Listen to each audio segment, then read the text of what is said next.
Olá, Teresópolis. Estamos começando mais um programa OAB em Foco. Hoje temos uma novidade, vamos falar sobre direito ambiental, esse ramo novo do direito que está crescendo, poucos advogados trabalhando, uma ótima área para você começar a pensar, né? Uma área do futuro, direito ambiental. Antes eu tenho que fazer uns agradecimentos, agradecer as manifestações de carinho que eu tenho recebido no Clube Cumari, na Prefeitura Municipal, no Detran. Todo lugar que eu vou tem sempre alguém que está assistindo o nosso programa e vem falar comigo, cumprimentar, dizer que está gostando. Eu agradeço imensamente e peço que você participe. Se tiver alguma sugestão, entre em contato com a gente. Nós temos vários e-mails aí, eu já nem sei mais qual que a gente vai trabalhar agora. Nós temos contato@oabemfoco.com.br, contato@oabemfoco.com.br. Vamos experimentar esse e-mail aí que é mais fácil, que os outros têm dado um pouquinho de trabalho, que são maiores, né? Então, oabemfoco@.com.br. Se tiver sugestão, entre em contato com a gente, que a gente vai analisar e ver se consegue modificar o programa de forma que ele fique cada vez mais agradável. Falando em agradável, eu tenho que me corrigir aqui. No programa anterior, nós falamos sobre Mães contra a Pedofilia, movimento Mães contra a Pedofilia, e eu acho que eu me expressei mal, vou até me corrigir aqui, que teve um momento da entrevista em que eu parei, fiquei olhando assim, que a Marisa Gaudio, advogada da OAB, fez um comentário, e eu, no meio da conversa, falei assim, gente, vocês me desculpem, mas depois que a Marisa falou aquilo, eu não prestei atenção em mais nada. Aí o pessoal ontem no Comari brincou comigo, poxa, Nelson, você não prestou mais atenção no que os teus entrevistados estavam falando? Não é isso, foi força de expressão, me expressei mal, então estou aqui pedindo desculpas. Quem assistiu o programa vai entender. Quando eu digo que não prestei atenção, é porque eu fiquei pensando no que a Marisa tinha dito e depois eu corrigi. Então, Marisa, claro que eu presto atenção em tudo que você fala. Ontem eu sofri lá na sauna do Comari, com o pessoal brincando comigo com isso. O pessoal não perde uma também. Essa semana, então, palestra sobre a ABPREV. Na semana passada nós tivemos um programa especial aí, Plano de Previdência Privada do Advogado. Fique atento e não perca essa palestra. Vamos começar o programa de hoje. Aqui do meu lado a Aline, que é estudante de Direito da Unifeso, e a nossa garota da agenda. Aline, o que você tem pra gente aí hoje? Olá, Nelson. Olá, Teresópolis. Bom, nós temos concursos, 4 concursos, Conselho Federal de Enfermagem do Rio de Janeiro, Companhia Docas do Rio de Janeiro, Universidade Federal Rural do Rio de Janeiro e a Petrobras Biocombustíveis estão oferecendo vagas para advogados. Além disso, temos os cursos da ESA, do Rio de Janeiro também, Direito Civil, Obrigações, Direito Educacional, Prática em Recursos no Processo Penal e Prática Trabalhista.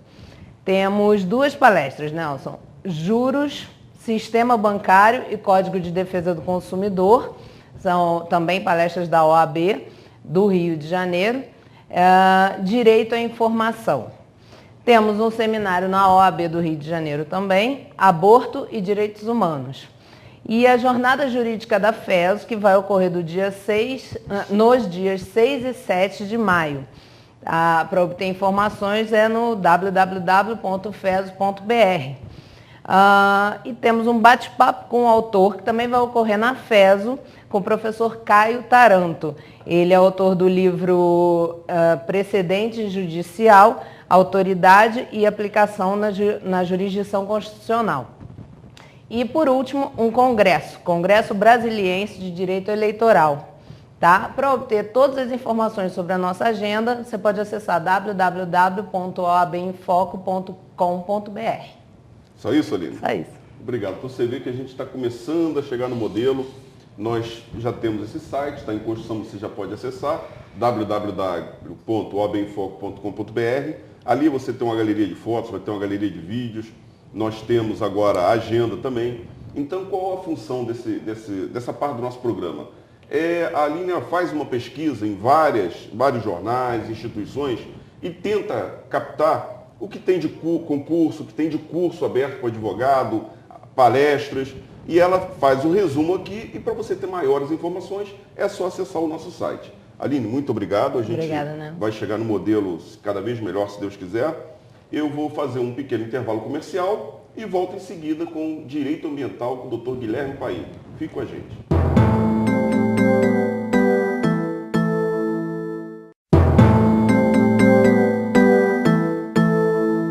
Estamos de volta. volta com o programa OAB em Foco. No programa de hoje, Direito Ambiental, advogado Guilherme Paim. Guilherme, é um prazer tê-lo aqui. O Jefferson já vem me cobrando há algum tempo para te trazer, porque o direito ambiental é um ramo que as pessoas estão deixando um pouco de lado.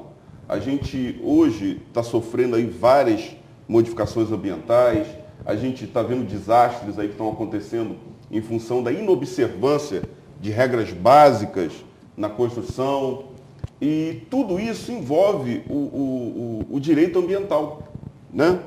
Então é um prazer tê-lo aqui, Guilherme, seja bem-vindo e já fica convidado para outras vezes, tá certo? Eu agradeço até a indicação do Dr. Jefferson, é um prazer estar aqui e poder falar desse ramo do direito que muitos dizem que é um ramo, que é uma área do direito do futuro, mas não, ela está hoje presente, é do presente, ela é atual, tem que ser utilizada, aplicada em atenção, até o que vem ocorrendo nas cidades hoje, nas grandes cidades, né, que você vê hoje, a catástrofe que foi no Rio, o que aconteceu, quer dizer, nós devemos hoje estar atentos às questões ambientais, porque necessariamente isso envolve vidas humanas, né?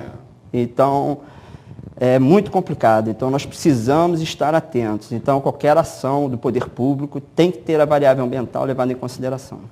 Se não leva em consideração as vidas, se não for um perigo atual, pode ser um perigo futuro, né? Foi o caso que aconteceu lá no Morro do Bumba, né? No Rio de Janeiro, que foi construído sobre um aterro sanitário, nem um aterro sanitário, aquilo era um lixão, né? Não tinha nenhum tipo de obra lá para justificar aquilo como aterro sanitário. Era um lixão, onde eles jogavam, foi criando uma montanha de lixo e foram construídas casas ali em cima, né? As pessoas invadiram, porque o poder público simplesmente se omitiu, né, em relação a isso, não fiscalizou, deveria ter fiscalizado, e aconteceu o que aconteceu. Foram 256, até o que eu vi, né, da última vez, vidas perdidas, né? Então, é difícil você lidar com isso, ver isso, e depois você vê governadores, todo mundo indo para a televisão falar, e isso cai no esquecimento. Isso não pode cair no esquecimento. Isso aí, o direito ambiental, ele consegue evitar esse tipo de acontecimento, Guilherme? Ô Nelson, olha só, o direito ambiental ele tem uma função precípua, né? A função do direito ambiental, a base do direito ambiental está em quê? Adequar a legislação, levar as pessoas a se adequarem à legislação. Se o poder público tivesse em observância a legislação ambiental, aquilo jamais poderia existir. Jamais poderia ter. Código de postura, né? Código de postura, mas que envolve as secretarias de planejamento, desenvolvimento, porque o direito ambiental ele é interdisciplinar com outras matérias e com outras secretarias. A Secretaria de Meio Ambiente ela nunca trabalha sozinha.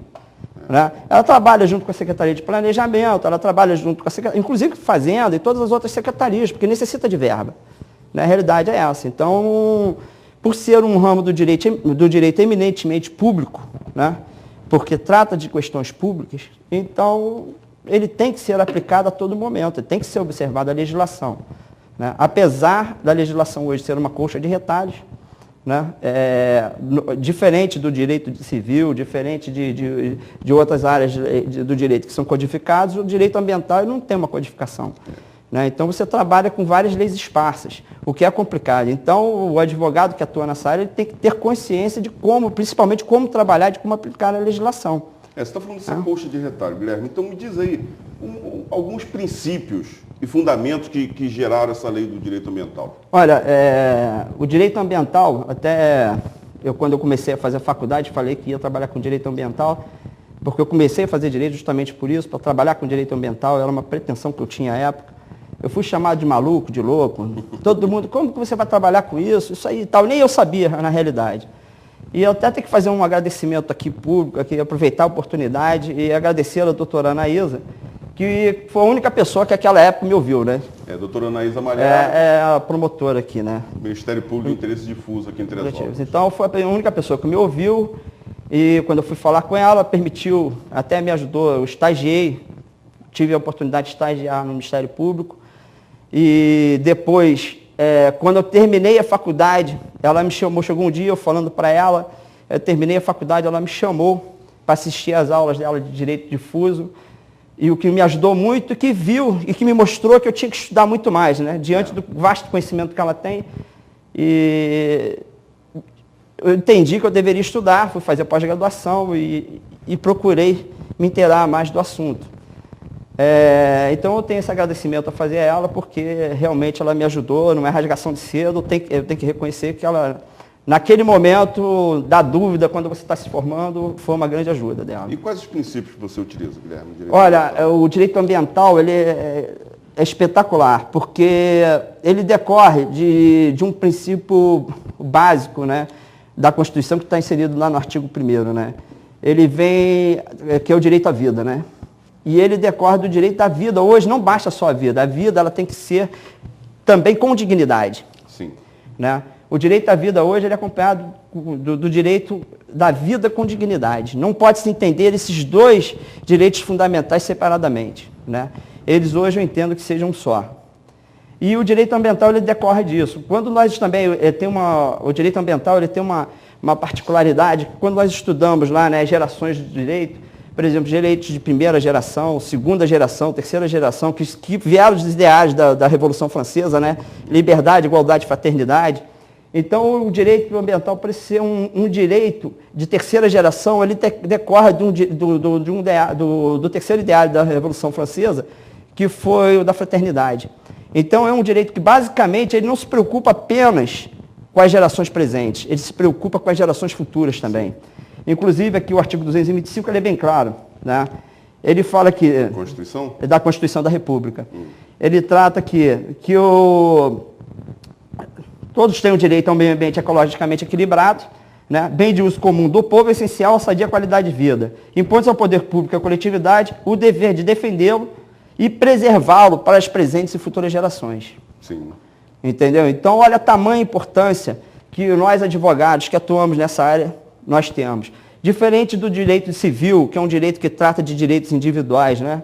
O direito ambiental ele trata de toda a coletividade. Quando você trabalha com o direito ambiental, você pensa não só, única e exclusivamente, no direito individual. Você pensa em toda a coletividade. E uma prova disso, basicamente, é que hoje a propriedade, né? Vamos falar da propriedade, aí você perguntou aqui como é que são princípios decorrentes, né?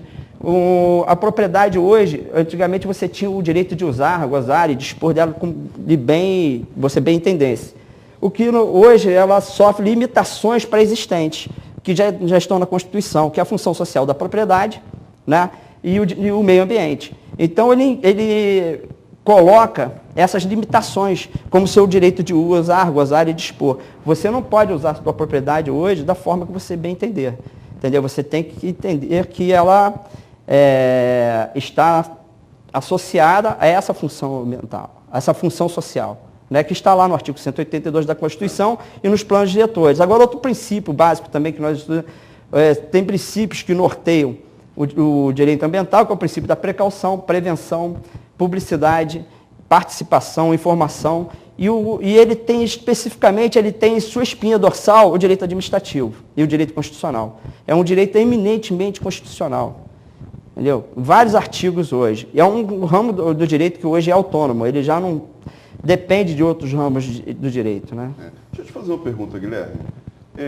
Você ia falar agora da autonomia do direito ambiental, mas ao mesmo tempo você me passou uma imagem de uma carência de legislação específica.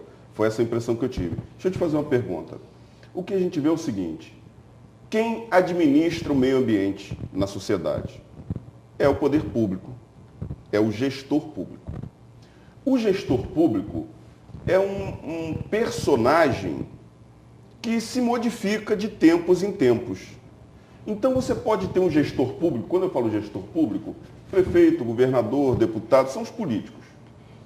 Então você pode ter num período de um mandato em que o gestor público tem uma consciência ambiental maravilhosa. Mas pode acontecer que o governante seguinte não tenha esse mesmo comprometimento. E acabe comprometendo o meio ambiente em troca de voto. Por quê? Porque o que a gente vê quando a pessoa deixa habitar em áreas de risco, em cima de um lixão, é porque ele não quer se contrapor àquela vontade daquela população ali porque ele estaria perdendo votos. Então ele tem dificuldade de fazer valer a lei, né? Que o Código de Postura é uma lei que determina onde pode construir, onde não pode e tal. Então a pergunta que eu te faço é o seguinte: o advogado que trabalha com direito ambiental, o promotor de justiça que trabalha com direito ambiental, são profissionais voltados para essa área mesmo, tá certo? Mas quem fiscaliza deveria ser o Ministério Público, mas na verdade você vê que ele fiscaliza quem? O poder público. Que quando você entra com uma ação tem prazo dobrado para tudo, aí você entra com uma ação hoje para ser julgada daqui a 15 anos, porque realmente a justiça ela é um pouco lenta ainda, infelizmente. Então eu estou me alongando um pouco para te dizer o seguinte: você ainda tem esperanças de que essa legislação vá ser cumprida dentro desse modelo político que a gente está vivendo, Guilherme? Olha, isso é uma questão muito delicada. Você até falou que há uma carência de leis. Não há carência de leis, pelo contrário. A legislação ambiental é muito esparsa. O único problema dela é que ela não está codificada, né? Então, eu até defendo, nesse sentido, que a legislação, a Constituição da República, que ela tem vários artigos que tratam da questão ambiental. Então, hoje há um afã em legislar, né? Vamos dizer, qualquer coisa, vamos legislar sobre direito ambiental, vamos fazer uma lei que regule determinada matéria, água, solo e tal. Então, na realidade, são aplicadas instruções normativas, resoluções do CONAMA, são leis federais, leis estaduais, leis municipais, os próprios planos diretores tratam disso, da matéria. Então é muito complicado você trabalhar com isso. E eu entendo hoje que lei para mim é estrito senso, né? Em atendimento ao princípio da legalidade. Então quando você trata aí do Ministério Público, que você fala e tal, não sei o quê, que é muito difícil de fiscalizar os atos do poder público, se isso teria jeito algum dia, né? É uma questão muito delicada, até porque... Desculpa, Guilherme, deixa eu só te falar uma coisa. Esses dias eu estava conversando até com o Dr. Jefferson. Por que o Nelson faz determinadas perguntas? Porque o Nelson, ele tem que atender o advogado que está assistindo o programa e tem que atender a população também. Então, de repente, eu faço algumas perguntas, eu, trabalhando com direito, advogado, perguntar se a gente pode confiar no Poder Judiciário. Quer dizer, eu não poderia nunca fazer esse tipo de pergunta. Eu imagino que alguém lá do outro lado da Eu acho que deve. Mas não deveria. Sinceramente, não deveria, mas é o que a população pergunta. A gente pode confiar no Poder Executivo, o Legislativo, o Judiciário? Então, eu tenho que te passar essa pergunta. Deixa eu só para ficar um pouco mais claro, Guilherme. Então, vamos fazer uma pergunta mais objetiva. Você tinha até dito assim, Nelson, vamos evitar problemas ambientais assim locais, mas é inevitável, Guilherme. Nós tivemos esse problema em Niterói, tá certo? Casas, vidas foram perdidas. E existe como é que eu vou dizer? Um boato correndo na cidade, que aqui em Teresópolis, ali no Paná, se eu não me engano, existem residências que foram construídas em cima do que seria um lixão também. Eu não sei se é verdade, me passaram essa informação. Olha só, Guilherme, não estamos falando de política, tá certo? Se é o Jorge Mário, não é porque o Jorge Mário entrou agora, ele não teria culpa disso, mas se for o Roberto Petro, se for o Mário Tricano, Luiz Paulo, não é isso que eu quero perguntar. Eu quero perguntar o seguinte: imaginando que realmente exista esse lixão, imaginando que essas casas realmente foram construídas de forma irregular, o que deve ser feito juridicamente falando? A lei é clara em relação a isso. Tem a medida provisória, se não me engano, 2220, o Estatuto da Cidade, que determina a remoção dessas populações de áreas de risco. Isso não tem o que se discutir, a lei é clara, não tem o que... Então, é dever do poder público fazer a remoção dessas famílias. Quem inclusive, dá esse laudo? É a Defesa Civil? Olha, os órgãos ambientais. Vou te dar um exemplo. O Ministério Público ele não atua sozinho nessas situações.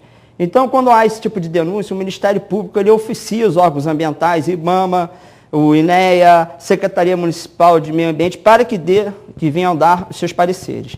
Com base nesses pareceres, o Ministério Público ele poderá, no inquérito civil, propor um termo de ajuste de conduta, junto ao poder público, a prefeitura, ou com o governo do estado, ou seja lá o que for, ou com os próprios órgãos ambientais, que também são legitimados para tanto, ou propor ação civil pública, entendeu? E nessa ação civil pública determinando a obrigação de fazer a retirada dessas pessoas daquele local. Nada impede que isso aconteça. Né? Você já ouviu esse boato de que existe ali? Já ouvi, inclusive tem um cliente meu que ele trabalha com terraplenagem. Então ele me falou sobre essa situação, né? Que quando aconteceu isso lá em Niterói, ele me falou sobre isso. Ele falou que em Teresópolis tinham áreas também, eu acho que não só lá, acho que na Quinta Leblon, né? De Leblon, né? Leblon. Também tem, né? Tem uma situação parecida com essa, que era um antigo lixão que tinha em Teresópolis. Então essas casas foram construídas lá. Quando nós vemos em São Paulo, por exemplo, que favelas começam a pegar fogo do nada, essas favelas foram construídas em cima de lixões. E o que acontece? Um dia muito quente, aquilo vai emitir o gás. Né? Porque é uma das características, né? Inclusive tem o chorume, que foi uma das dificuldades, né? O chorume, né, aquele lixo orgânico, ele vai decompondo, ele cria o chorume e o gás, que é uma das consequências. Né, quando você vai colocando camadas de terra, isso é uma consequência natural. No entanto, aqui no aterro sanitário, que hoje, segundo a prefeitura, com as obras que foram feitas, hoje se tornou um aterro sanitário. Você vê umas chaminés, sim, justamente que é para o gás ali. Né? Então, nessas áreas, o que acontece? Um belo dia, alguém acende um fósforo, uma lâmpada, aquilo explode, vai tudo, entendeu? Então isso acontece. Agora, a lei é clara, ela determina a remoção dessas famílias de áreas de risco, inclusive com responsabilidade. Existe o aluguel social, existe a possibilidade também de você construir casas, né, e moradias para populações de baixa renda, em outra área, que seja também próximo a este local. A remoção não pode ser feita. Você não pode pegar esse cidadão que teve seus filhos ali, que cresceu ali e tal, e trabalha perto do emprego, e jogar o cara para o fim do mundo. Né? Você tem que destinar uma área próxima dali, até porque isso envolve, envolve equipamentos urbanos também, de transporte, de saneamento, de água. Então, são equipamentos urbanos que são necessários nesses processos de remoção, quando você leva as pessoas para outro lugar e essas habitações populares. Inclusive, tem agora uma nova lei que foi editada no final de 2009, Plano Minha Casa Minha Vida, que o governo subsidia empresas do setor privado com 5 bilhões para que sejam construídas essas casas. Essas casas, hoje, se eu não me engano, variam de valores de 20 mil a 25 mil reais. Né? E são casas justamente destinadas a essas populações de baixa renda, com financiamento a longo prazo e que se enquadra até no orçamento, né, dessas famílias. Guilherme, eu tenho que tomar muito cuidado com as coisas que eu falo, porque é complicado. Eu não sou o Nelson advogado. Eu estou representando a Ordem dos Advogados do Brasil no programa OAB em Foco, tá certo? Então, por muitas vezes, eu não posso expressar o que eu acho que seria o certo. Eu tenho que me manter numa imagem que é a imagem da Ordem dos Advogados do Brasil. Por que você está falando isso, Nelson? Porque, infelizmente, eu não consigo. De vez em quando, eu deixo passar um pensamento pessoal, lembrando que eu não sou jornalista, a gente está começando um trabalho agora, tal. E eu tenho que dar satisfação para os nossos pares, para os advogados que estão com a gente aqui. Então, quero deixar bem claro, o programa OAB em Foco não é um programa político. Não tem nada a ver com partido, com o prefeito X, Y, Z. Não é isso. Você falou do aterro sanitário, que hoje seria chamado de aterro sanitário. Me parece, se eu estiver errado, me desculpe, me parece que foi uma obra do governo Roberto Petro. Parece. Porque não foi do Petro. Não. Foi anterior ao Petro. Não, foi posterior. Antigamente, o aterro ele era um aterro controlado. A diferença, lixão, aterro controlado e aterro sanitário. Sim. O aterro sanitário, ele foi construído justamente porque nós fizemos um convênio, e nesse convênio, feito que é permitido, o artigo 241 da Constituição permite que você faça convênios entre estados e municípios, Estado, União, Estado, União e município, sim. Então permite esses convênios. Então foi feito um convênio para resolver o problema do lixo na nossa região. Né? E era até um pré-contrato, não era nem um convênio firmado, até porque para ser um convênio, os municípios que aderissem a este convênio, eles teria que ser feito por meio de lei municipal. Né? Então, o que aconteceu? Teresópolis ficou incumbido de receber o lixo de 3 municípios, Carmo, São José, do Vale do Rio Preto e Sumidouro. Né? Acho que são esses 3, se não me falha a memória. E depois entrou um 4º município, que eu não sei qual é também. Então, para receber, em contrapartida, nós receberíamos um aterro sanitário. O aterro sanitário, ele só funciona também com gestão integrada. Você tem que fazer uma coleta de lixo seletiva para que ele possa funcionar adequadamente. Não é simplesmente você chegar lá e jogar lá. No atual governo, o governo Jorge Mário, também, não estou aqui para falar de política, né? E você, quando falou que, como advogado e tal, as suas preocupações, eu acho que a gente tem que ter em mente que, antes de mais nada, antes de sermos advogados, nós somos cidadãos. Sim, é o primeiro título que nós temos. Pode falar, eu, por enquanto, não posso. Não, eu acho que eu posso também, porque você também. Porque acho que nós somos cidadãos, antes de mais nada. É o primeiro título que nos é conferido. Né? Então, a gente tem que saber valer isso. Então, nós, como cidadãos, nós podemos fiscalizar assim, os atos do poder público sem sofrer perseguições por isso. Ser políticas e tudo. Isso acontece, Nelson. Você pode achar. Não, tá. Mas eu vou chegar onde você quer chegar. Numa questão do aterro sanitário ali, quando o Jorge Mário ele assumiu, inclusive eu tenho que fazer até um elogio ao Coronel Flávio, que é o nosso secretário de Meio Ambiente, que é um homem que vem trabalhando, que quando ele pegou uma Secretaria de Meio Ambiente do governo passado, né, ele pegou uma secretaria realmente que não atendia as necessidades. E nós temos vários convênios. Nós temos um convênio firmado com o INEA para licenciamento ambiental. Né? E nesse convênio firmado com o INEA, ele teve a preocupação de, primeiramente, resolver a questão do aterro controlado e resolver essa questão do aterro sanitário. Não sei de que forma está, se a lei foi editada, se foi feita a lei para adesão, né, eu não sei se ela foi feita. Eu tenho que pedir desculpa, a gente vai ter que fazer um pequeno intervalo comercial e a gente volta no segundo bloco, dando continuidade a esse tema. Fique com a gente está discutindo direito ambiental, nesse momento falando sobre aterro sanitário em Teresópolis e possíveis áreas onde foram construídas habitações em cima de lixão. Fique com a gente volta já já.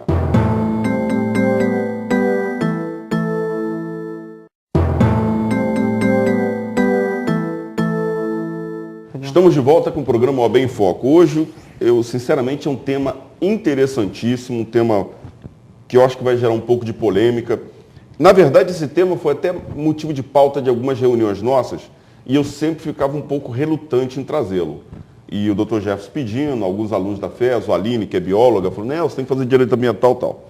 No bloco anterior, a gente estava questionando se existem ou não áreas em Teresópolis onde casas teriam sido construídas em cima de aterro sanitário, de lixão, né? Aterro sanitário. E o doutor Guilherme estava explicando aqui. Então, eu vou lhe fazer uma pergunta, doutor Guilherme. A gente estava comentando que eu ia dizer que eu não sabia se foi o Roberto Petto, se foi o Mário Tricano, quem foi que fez aquele lixão ali, aquele aterro sanitário. O senhor estava explicando que o aterro sanitário não é simplesmente ter o aterro sanitário. Foi feito um acordo para a gente recepcionar lixo de outras cidades, mas me parece que esse aterro também não está com sua destinação sendo feita de forma correta, porque precisaria haver uma coleta de lixo separada, né? Lixo orgânico, vidros e tal. Me parece isso. Na verdade, eu vou pedir até desculpa para o senhor para a gente não se ater nesse ponto, né? Mas eu vou lhe fazer duas perguntas e depois explicar para a população o motivo dessas perguntas. Teresópolis tem um lixo, tem um local para se coletar lixo ali que indo para a Prata ali, depois da Prata, não é isso? Isso. Perto dos Pichas. Que é o aterro sanitário. Que é o aterro sanitário, né? Existe essa possibilidade de haver lixo, de haver casas que foram terem sido construídas em área de antigos lixões da cidade. Essa denúncia já chegou ao senhor também? Já. Não é isso? Isso. Já chegou. Por que eu vou tocar novamente nesse assunto e vou pedir desculpas para o nosso entrevistado de hoje e cortar esse assunto aqui só para dizer o seguinte. Nós não temos comprometimento político com ninguém, doutor Guilherme. A Ordem dos Advogados do Brasil está lançando esse programa tentando ter um compromisso com a sociedade.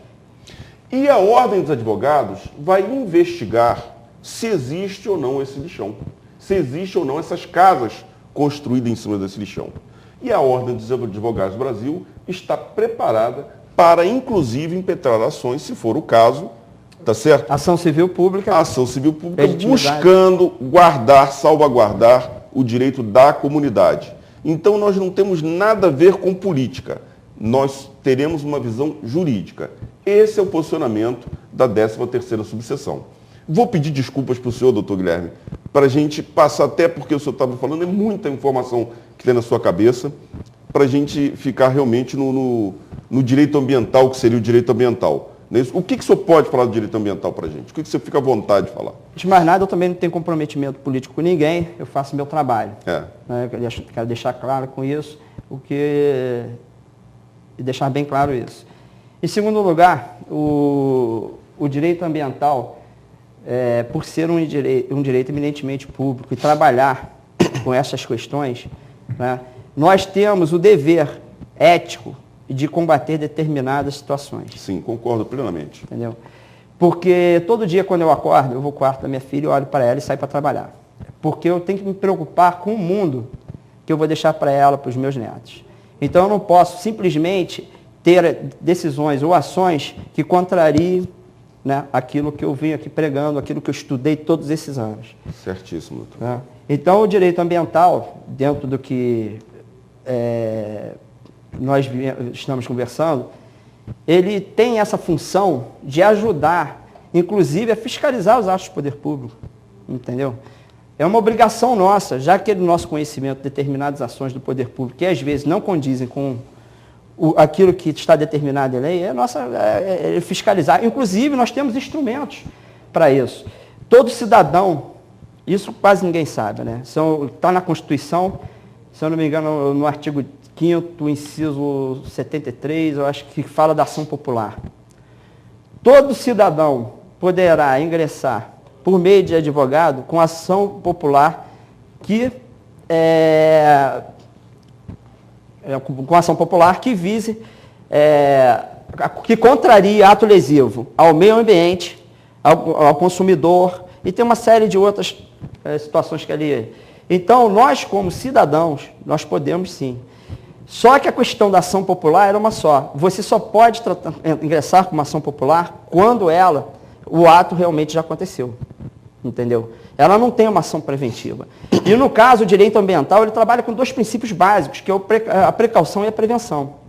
O princípio da precaução, basicamente, ele trata indúbio pró meio ambiente. Então, depois de todas as posições que você vê que indicam estudos científicos, o que acompanha o direito ambiental também, tudo no direito ambiental deve ser pautado por estudos.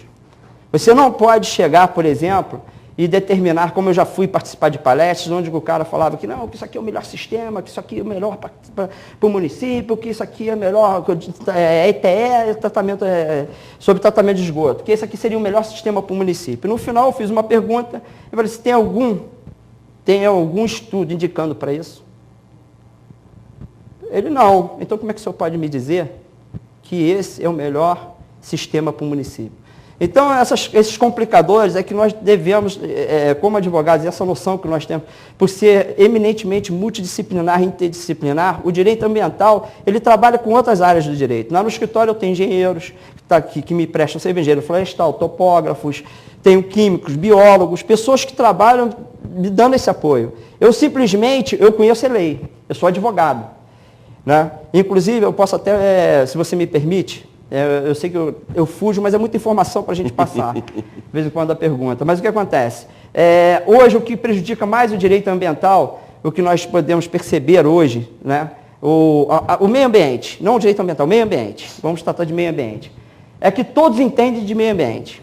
É engenheiro que entende de lei, é geólogo que entende de lei, é advogado que entende de geologia e topografia. Então, eu acho o seguinte, aquela história, cada um seu quadrado, né? Porque você, quando vai dar um parecer, eu como advogado, eu tenho a obrigação de, quando for fazer uma contestação, ou quando vier expor alguma coisa a público, já ter um estudo feito por algum desses profissionais de outras áreas. Sim. Até para ter embasamento legal. Então, trabalhar com a variável ambiental, nós trabalhamos interdisciplinarmente com o direito tributário, né? Direito tributário, direito internacional, inclusive houve uma reforma de um decreto 6.514 em 2008, logo depois ele foi editado, logo depois do 6.846, revogando alguns artigos do decreto anterior, onde que, só por não mencionar, para você ver, o direito internacional, sobre a CITES, né? Que é a Convenção sobre Espécimes de Extinção no Mundo. Entendeu? Então você ali tem uma série de espécimes ali que estão em extinção, então ele não mencionava isso, os artigos foram revogados e feitos novos artigos mencionando. E quando nós tratamos de tributário, você pode usar o direito tributário como uma forma de incentivar o meio ambiente. Como? Como é que eu vou te explicar isso? Incentivo fiscal. Incentivo fiscal. Basicamente isso. Hoje eu tenho questões no escritório de ITR, né, que por simplesmente a pessoa lançar como não tributável áreas de reserva legal, sem estar averbado em cartório, foram multadas por isso. Né? Então, quer dizer, é o desconhecimento da lei. Eles lançaram como terra não tributável aquilo que só poderia ser lançado se estivesse averbado em cartório e com autorização do respectivo órgão ambiental. Então, por ter este caráter, nós trabalhamos com... É um ramo do direito difícil de se trabalhar, complicado, que exige muito estudo. Aqueles que se interessarem, que quiserem atuar nesta área, têm que se dedicar, não tem jeito. Né? Inclusive, eu vou fazer até outra pós-graduação em Direito Imobiliário, que foi uma necessidade que eu vi em trabalhar com direito ambiental, né? Que envolve muita propriedade. Com certeza. Entendeu? A posse em si, né? Propriedade, o domínio, né? Você vê, Guilherme, não tem jeito de fugir dessa simplicidade que eu vou dizer agora, porque a gente vive numa cidade pequena, Teresópolis é uma cidade pequena, são 10 canais de televisão, então é comum a gente estar em determinado lugar, chegar alguém brincando, pô, te vi no programa, tal.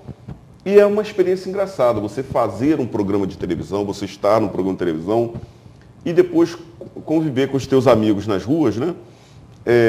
Comentando esse fato. Eu realmente estou passando uma dificuldade de falar com você, já falei no outro programa, eu estou fazendo tratamento dentário, usando aparelho, e eu estou com um arco correndo por todo dentro, estou com dificuldade para falar. Além disso, Guilherme, eu parece que eu vou ficar vou ficar resfriado alguma coisa, realmente está um pouco difícil aqui para mim hoje. Mas eu estou vendo, Guilherme, que você tem muita coisa na sua cabeça. Eu acho que eu mesmo não estou conseguindo acompanhar o raciocínio do Guilherme, de tanta informação. Eu vou pedir eu vou tentar resumir um pouco aqui, Guilherme, para poder ficar mais fácil para eu entender, tá certo? Vamos lá, direito ambiental. É um ramo do direito, quer dizer, o direito ele se preocupa em garantir a qualidade de vida das pessoas, não só o direito ambiental. Especialmente a vida com dignidade. Né? E nós temos o direito ambiental, que é o ramo do direito que tenta fazer o crescimento populacional, né, de uma forma adequada ao meio ambiente, evitando agredir o meio ambiente, visando uma qualidade de vida atual e futura. Correto? Para as presentes e futuras gerações. Isso. Então, para a população em casa, o principal fiscalizador do meio ambiente é a própria população, concorda? População. Entendeu? A própria população, um tempo que sempre foi conferido de cidadão. Então, se você mora, por exemplo, aqui em Teresópolis, nós temos muitas encostas. Temos. Se você mora numa casa, acima da sua casa tem outras residências, e você percebe que as pessoas estão jogando lixo num quintal vazio ao lado da sua casa, esse lixo traz problema direto para você. Obviamente. Isso, né?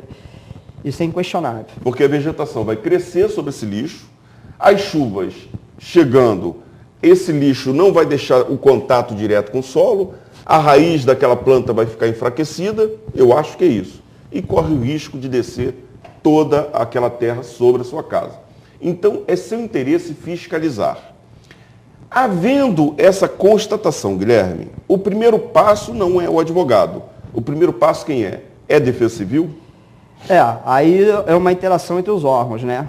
Que compõem o poder público. Aí seria a Defesa Civil. A população. O primeiro passo é a Defesa Civil ou já pode procurar o Ministério Público A Secretaria de Meio Ambiente, a Defesa Civil, o Ministério Público, todos estes órgãos têm competência para atuar nessas situações. Mas qual seria o primeiro no caso desse? Estou tentando mostrar um passo a passo para a população. Olha, você como advogado, uma pessoa está vendo um problema, uma situação que pode se tornar problemática. Qual o primeiro passo dele? Procura o meio ambiente, procura a Defesa Civil? Basicamente o Ministério Público, né? Primeiro o Ministério denúncias, Público. Né? Porque é difícil você resolver. Porque nesses casos envolve direitos coletivos, né? Sim. Então você ali, quando você tem essas situações em áreas de risco, você não está envolvendo a situação de uma única família, né? São várias famílias que residem naquele local ali e que você, eu acho, ao meu ver, primeiramente, já que você colocou uma ordem, né? E é difícil colocar uma ordem, nós podemos dar opções, né? O Ministério Público seria a melhor opção. O mais indicado. Mais indicado. Que aí o Ministério Público vai deflagrar isso, vai chamar o meio ambiente? Ele vai comunicar os órgãos ambientais para que averiguem, ou a Secretaria, a própria Prefeitura, para que ela determine um órgão, né, competente para lá fiscalizar aquilo. Aí a pergunta que eu te faço. Essa pessoa que procurou o Ministério Público está querendo impetrar uma ação contra os vizinhos. Ele já pode, nessa fase, procurar você? A grande diferença que está aí. Porque, além de tudo, o direito ambiental de ser um direito coletivo, você tem as relações de vizinhança, né? Direito de vizinhança. Dependendo da forma que for, ele pode procurar um advogado e impetrar uma ação, né, individual visando essa situação, né, de vizinhança. Então, direito de vizinhança. É possível. E invocando também questões ambientais, sem problema nenhum. Né? Eu até, ultimamente, em relação a um condomínio que construiu, invadiu faixas marginais de proteção, que se discutia direito eminentemente de vizinhança, nós discutimos nessa ação direito ambiental também, entendeu? Porque é possível. Já tem uma súmula, se eu não me engano, do STJ que permite isso. Entendi. Entendeu? Então, direito ambiental, direito de vizinhança... Envolve tudo. Você não tem ideia como é que a gente trabalha e como a gente estuda. Além de tudo, toda essa legislação que você falou de carência, não existe carência. Lei tem para tudo, tipo, e todos os gostos. Na verdade, o Brasil é fã em legislar. Né? Quando eu quis dizer isso é porque eu tinha entendido que não existe um código, depois você falou realmente isso, um código específico de direito ambiental, como não existe direito de internet. Você tem leis que pulsando um aqui, outro ali, que você, como advogado, você tem que puxar lá, tem que puxar aqui. Eu vou te dar um exemplo. Tem as competências. Competência, ela está na Constituição. Então, ela diz quem pode legislar sobre o quê. Sim. Né? Então, está lá, acho que, se não me engano, 23 ou 24, que diz, competente para legislar sobre. Aí está União, Estados e Distrito Federal. O município não está inserido aí. Sobre meio ambiente. Aí você fala assim, mas o município não está inserido. Aí você vai no artigo 30, inciso 1 e 2, está lá dizendo lá, poderá legislar sobre assuntos de interesse local. Entendeu? É isso que tem que ficar claro na hora do legislador. Se ele pode legislar sobre assuntos de interesse local, como, por exemplo, a Mata Atlântica, a Floresta Amazônica, são um patrimônio nacional, eu entendo que o município não pode legislar sobre tal, até porque existem leis federais que regulam a matéria. Sim. Entendeu? Então o município não poderia, e acaba acontecendo isso. Né? E outro dia, não vou citar o município, mas estava criando um código florestal que na Serra, o município era na Serra, uma coisa, e falando de mangue. Né? Então é complicado, você tem que ter muito cuidado na hora de legislar, você tem muito cuidado. Inclusive as leis de uso de ocupação do solo, que hoje o município pode legislar sobre o tema, a função social da propriedade, que pode o município legislar, porque quando a gente lê a Constituição e fala dos planos diretores, basicamente o plano diretor, ele é uma cópia da Constituição, do artigo 182. Então, ele não determina o que é a função social do município. Isso, sim, é necessário legislar sobre isso, determinar o que é a função social no município. Que é, inclusive, do Poder Executivo. Então, inclusive, poderemos estar, se é função social, não podemos ocupar áreas de risco. Sim. Entendeu? Porque a propriedade, ela tem essa...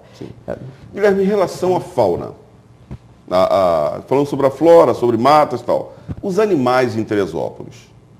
Deixa eu até te fazer uma pergunta. Eu tenho visto aí, nós temos uma advogada, a Beth, desculpa, me perdoa, acho que é Beth o nome dela, que mantém aí um canil com 400, 500, 600 animais, faz um trabalho aí belíssimo, né? Por amor realmente aos animais, Entendeu? E a gente vê aí que se não fosse ela, acho que Teresópolis estaria infestada de cães. Pelo menos a imagem que eu tenho. É um bom trabalho. Você conhece o trabalho dela? Que envolve até saúde pública, né? Era isso que eu queria meio ambiente, eminentemente. Também tem uma função associada à saúde pública. Entendeu? Então nós trabalhamos. Inclusive o que você falou aqui no artigo 226, inciso 7.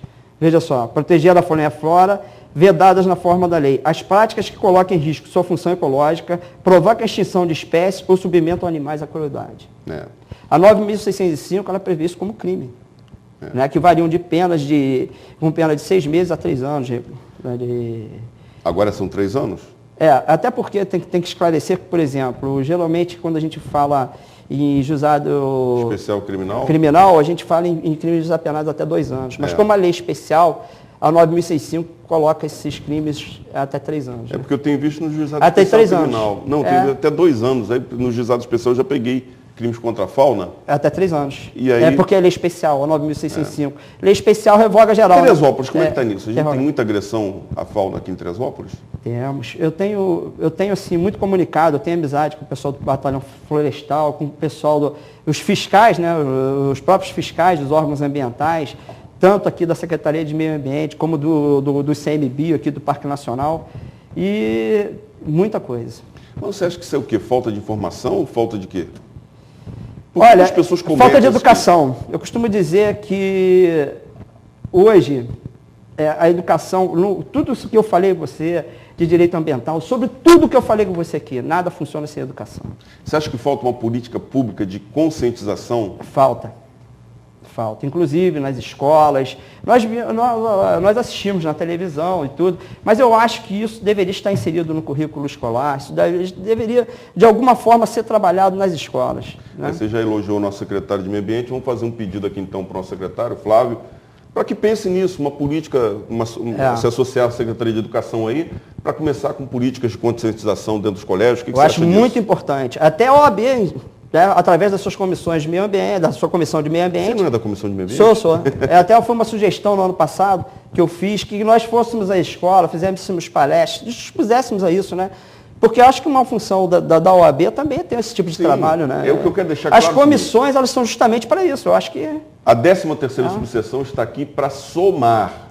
Nós não queremos criar atrito com ninguém, nos colocamos à disposição da Secretaria de Meio Ambiente, se quiser precisar do nosso auxílio também, o doutor Guilherme está aqui. Vamos tentar começar uma campanha de conscientização do meio ambiente, fauna e flora.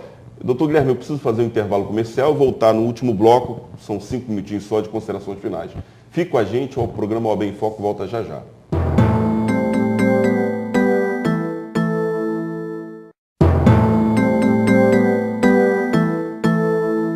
Estamos de volta com o programa OAB em Foco, hoje falando sobre direito ambiental com o advogado Guilherme Paim, amigo meu de infância, né, Guilherme? Guilherme, agradecer imensamente, só fazer aqui, completar uma informação, a Aline, nossa estagiária aqui também, ela me corrigiu aqui, o nome da advogada que faz esse trabalho com os cães aí é a Bebete, é conhecida como Bebete, né? Eu imaginei que fosse a doutora Elizabeth, Bebete, da ONG Estimação. Eu deixo aqui meus parabéns. Eu não a conheço, mas acompanho o trabalho dela. Doutora, parabéns, a senhora é uma pessoa que faz acontecer realmente, tá? Tem toda a minha admiração.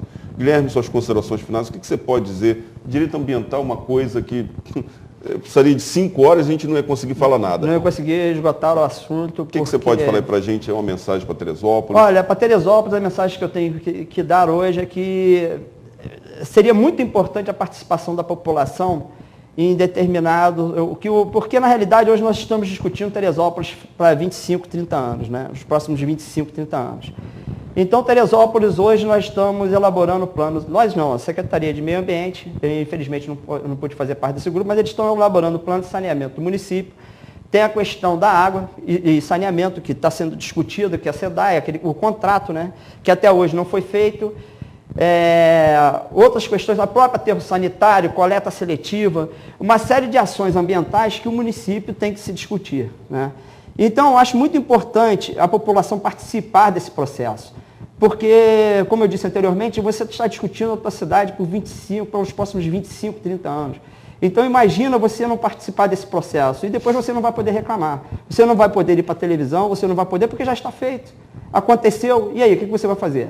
Né? Então eu acho que você participar das audiências públicas, quando você é convocado, quando elas vierem a acontecer, que é um importante instrumento de participação popular, quando você for participar das reuniões dos conselhos, do Conselho Municipal de Meio Ambiente, do Conselho Municipal de Sustentável, né? De Cidades Sustentáveis. Então, e principalmente aquela situação que você falou para o Flávio, da educação ambiental. Isso é a base de tudo. É a conscientização da população, é eles sabendo dos direitos e dos deveres que eles têm. Aliás, todo mundo lembra dos seus direitos, mas esquece dos seus deveres. Né? Os deveres até com os seus próprios filhos, com os seus netos, com as futuras gerações. É muito importante que as pessoas participem desse processo, que fiscalizem seus bairros, que levem ao Ministério Público, à Secretaria de Meio Ambiente, para que se evite catástrofes como a que ocorreu agora em Niterói. Esse é o recado que eu tenho para dar. Eu vou até pedir, eu estive na Defesa Civil esses dias aí resolvendo um problema, nós temos vários amigos lá. Acho que é desnecessário, quando eu falo que a OAB impetração, não impetração, acho que não é esse momento. A gente tem a noção de que existem pessoas com consciência dentro das secretarias, dentro da Defesa Civil. Existe essa suspeita de que essas casas foram construídas sobre aterro sanitário ali no Paná, na Quinta Lebrão. Então, vou pedir ao Poder Público, ao secretário de Meio Ambiente, que fiscalize isso, né, Guilherme? É poder dever, é função. Ele não pode se eximir dessa qualidade quando há denúncias. Ele tem que fiscalizar, ele tem que averiguar. Sim, então, faça isso, secretário, para evitar um mal maior para a população no futuro. Pedir aos nossos amigos da Vigilância Sanitária e da Defesa Civil, que vistorie o local. Se for realmente verdade, o governo está disponibilizando, o governo federal, disponibilizando verba à vontade, segundo o Lula falou, tem dinheiro à vontade para construir. Então, que o nosso prefeito vai buscar essas verbas, né? Zelando pela segurança da população de Teresópolis. Nosso intuito não é criar problema, não é arranjar confusão, é fazer um programa que tenha realmente... Criar cidades sustentáveis, né? Basicamente. O que nós precisamos fazer. E a OAB está aí ao lado de quem tiver boa intenção para trabalhar para um futuro melhor para Teresópolis. Eu preciso encerrar o programa, Guilherme, te agradecer imensamente, já deixar aqui abertas as portas do OAB em Foco para você novamente e convidar o amigo advogado, você que é advogado em Teresópolis, que queira participar do nosso programa, que queira engrandecer o nosso programa trazendo seu conhecimento. Nós estamos de porta aberta, você pode falar com a Henriette lá na sede da Ordem dos Advogados aqui da 13ª Subseção, mandar um e-mail para a gente, conversar, falar com o Dr. Jefferson, com o nosso presidente. O programa OAB em Foco é a sua casa, não é o programa do Nelson. É o seu programa, você está convidado aqui, de portas abertas, para vir falar, você amigo advogado. Eu sou o Nelson Filho, este é o programa OAB em Foco e hoje a gente fica por aqui. Até o próximo programa.